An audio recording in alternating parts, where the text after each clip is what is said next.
सगरी गोपियाँ रोज यशोदा के यहाँ जाती, बधाई देने जाती, और बधाई देने जाती तो कुछ ना कुछ लेकर भी आती। तो ऐसी ही एक गोपी थी, और नंद महल के अनेक द्वार थे, और उन्हीं द्वारों से माँ यशोदा हर याचक को कुछ ना कुछ बांट रही थी। तो ऐसी ही एक गोपी चांदी का थाल लेकर आई। क्या लेकर आई? चांदी का थाल। अब सिर पर रखकर चांदी का थाल लेकर आ रही थी, तो बीच में कोई दूसरी गोपी मिल गई जिसके पास सोने का थाल था। दूसरी गोपी मिली, बोली तू क्या लेकर आई? देख मुझको तो चांदी का थाल मिला। बोले बस चांदी के थाल में ही बहक गई। बोले तो को क्या मिला? बोले मुझको तो सोने का थाल मिला। अब जिसके पास सोने का थाल हो तो चांदी का थाल। बोली अच्छा तुझे सोने का थाल मिला, अब चांदी का थाल पटक दियो। बोली अच्छा ये बता कहाँ से मिल रहा है? बोली 8 नंबर गेट से मिल रहा है। अब चांदी का थाल पटको और दौड़ी दौड़ी गई माँ यशोदा के 8 नंबर नंद महल के गेट पर। देखा तो सोने के थाल बट रहे थे। अब सोने के थाल लेकर आई, खूब मटकती हुई आ रही है कि मुझको सोने का थाल मिला, मुझको सोने का थाल मिला। अब खूब बड़े प्रसन्न होकर आ रही है। अब बीच में मिल गई फिर से गोपी। अब उस गोपी ने पूछा कि तू क्या लेकर आई? बोले मुझको सोने का थाल मिला। बोले बस? बोले फिर तुझे क्या मिला? बोले मुझे तो हीरो का हार मिला। अब हीरो का हार मिला, अब सोने का थाल किसको चाहिए? अब उसे भी पटक दिया और फिर उल्टे पाव दौड़ी। बोले कहाँ, किस गेट से मिल रहा है? बोले 4 नंबर गेट से। फिर दौड़ी दौड़ी गई 4 नंबर गेट पर, देखा तो हीरे के हार बट रहे हैं। अब हीरो का हार डालकर आई, गले में डाला। अब महिलाओं की आदत क्या होती, जिसके पास नहीं होता उसके सामने बार बार जा जाकर दिखाएगी। कोई भी नई चीज उसके पास हो तो इतने पड़ोसी जी उसका दर्शन ना कर ले, इतने चैन नहीं आता कि एक बार पड़ोसन को जरूर दिखा के आए कि मेरे पास ये चीज है। अब ऐसे ही उस गोपी को मिला हीरो का हार। अब जैसे ही हार मिला तो देखा सामने से कोई गोपी आ रही थी। बोले इसे ही रिझाऊंगी कि मुझे हीरे का। बोले तू तो सबसे बड़ी मूर्ख है। बोले क्या? बोले देख तेरे पास तो हीरो का हार है, लेकिन मेरे पास तो 9 लाख का हार है। अब तो बेचारी जो दिखाने आई थी वो शर्म से पानी पानी कि मुझसे ज्यादा मूल्यवान हार तो इसके पास है। अब बोला बहन ये बता कि ये 9 लाख का हार मिल कहाँ रहा है? बोले 2 नंबर गेट पर। और फिर दौड़ी दौड़ी गई तो देखा माँ यशोदा अपने हाथों से 9 लाख का हार बांट रही थी। तो गोपी गई 9 लाख का हार लेकर आई। अद्भुत आनंद आज गोपी के मन में है, और सब बधाइयाँ देते हुए ठाकुर जी को रिझा रही हैं, ठाकुर जी को आनंदित कर रही हैं। नंद बाबा भगवान के दर्शन करते हैं, ठाकुर जी के दर्शन करते हो निहाल हो गए आज नंद बाबा, क्योंकि जन्मों की तपस्या आज सफल हो गई। माँ यशोदा और नंद बाबा ने एक पिछले जन्म में, अपने पूर्व जन्म में साधु संतों के भोजन के लिए अपने स्तनों का दान किया था। माँ यशोदा ने, माँ यशोदा धरा नाम की पटरानी थी। धरा नाम की पटरानी थी यानी रानी थी, और वहां के राजा थे यही जो नंद बाबा अब द्वापर में बनकर आए हैं, वसु।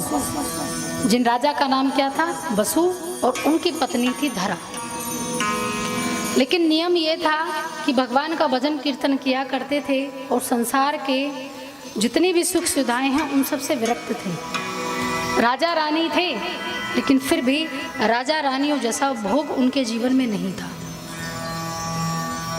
दूर सुदूर वन में कुटिया बनाकर रहते थे, और कुटिया बनाकर भगवान का भजन किया करते थे, और भिक्षा मांगकर धरा गुजारा किया करती थी। दिन में जो मिल जाता ठीक है, नहीं मिलता तो भूखे पेट ही भजन करती।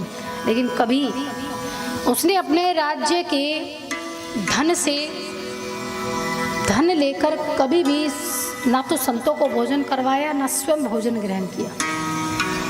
भिक्षा मांगती, वो भोजन बनाती और उसी को ग्रहण करती। धरा का ये नियम था। एक बार क्या हुआ, धरा की कुटिया में ही कुछ साधु संतों का आगमन हुआ और साधु संतों ने धरा से कहा कि देवी, हमें बड़े जोरों की भूख लगी है, हम बड़ी दूर से आए हैं और कई दिन से भूखे हैं, तो आप हमें भोजन करा दीजिए। तब धरा ने कहा, महाराज मैं ज़रूर आपको भोजन करवाऊंगी, आप पहले स्नान करके आइए, मैं इतने भोजन की तैयारियां करती हूँ। धरा ने रसोई घर में जाकर देखा तो सब पात्र खाली थे, किसी में अन्न का एक दाना तक नहीं था। सोचा कि भिक्षा मांगने जाऊंगी तो देर हो जाएगी, जब तक घरों में मांगने जाऊंगी तब तक देर हो जाएगी और साधु संत भूखे हैं, तत्क्षण उनको भोजन कराना पड़ेगा, तो क्या करूं। तब वही धरा अपने ही नगर के साहूकार के पास गई। साहूकार के पास जाकर कहा कि हे महाशय, आप मुझे 2 रुपये उधार में दे दीजिए, आप मुझे पैसे उधार में दे देंगे तो मैं भोजन बनाऊंगी और मेरे घर संत आए हैं तो भोजन करवा पाऊंगी। महाशय जो महाजन थे उन्होंने धरा को ऊपर से नीचे तक देखा।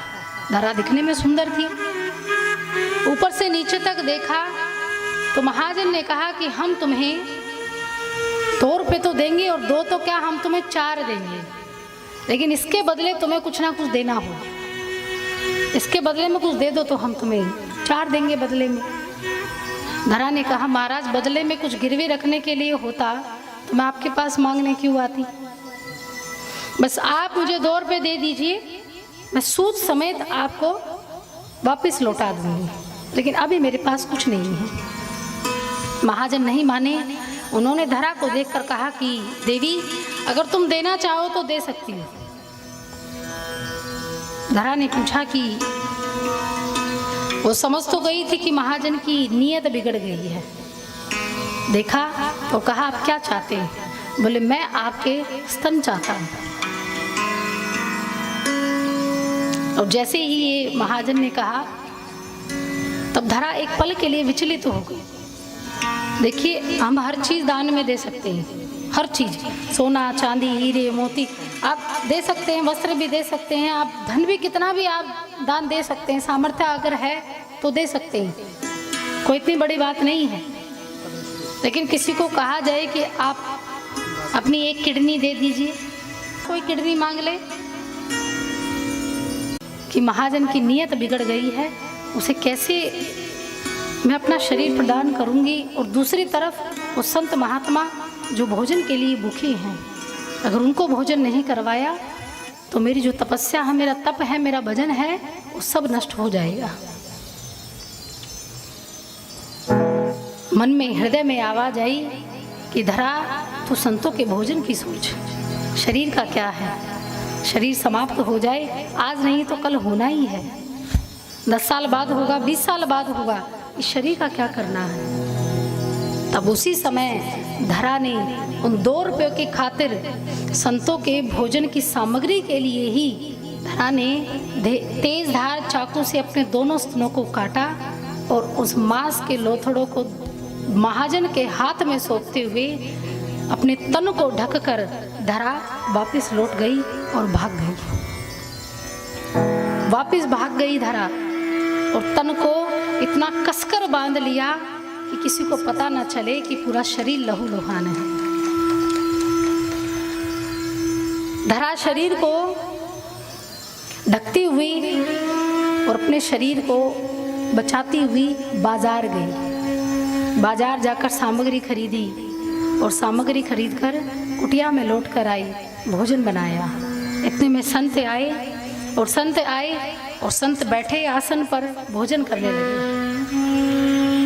जो धरा के पति थे वसु, जो अभी नंद बाबा बने थे, वो भोजन परोस रहे थे और भोजन कराते कराते अचानक से धरा बेहोश हो गई और धरा पर गिर पड़ी, जमीन पर गिर पड़ी। तब संत जब देखा कि धरा की छाती लहूलुहान हो गई है, धरा की छाती से रक्त बह रहा है, तो साधु संतों की आंखों में आंसू आ गए। कहा धरा तू अद्भुत है, तूने जो ये कार्य किया ये संतों के भोजन के लिए किया। हमने आज तक किसी को दान देते देखा है तो हर बहुमूल्य चीज दान देते हुए देखा है, लेकिन आज तक हमने कभी नहीं देखा कि किसी ने भोजन के लिए अपने शरीर को दे दिया हो। तू धन्य है धरा, तू धन्य है। और ऐसा भगवान का प्रताप हुआ कि उन्हीं संतों से साक्षात नारायण प्रकट हो गए।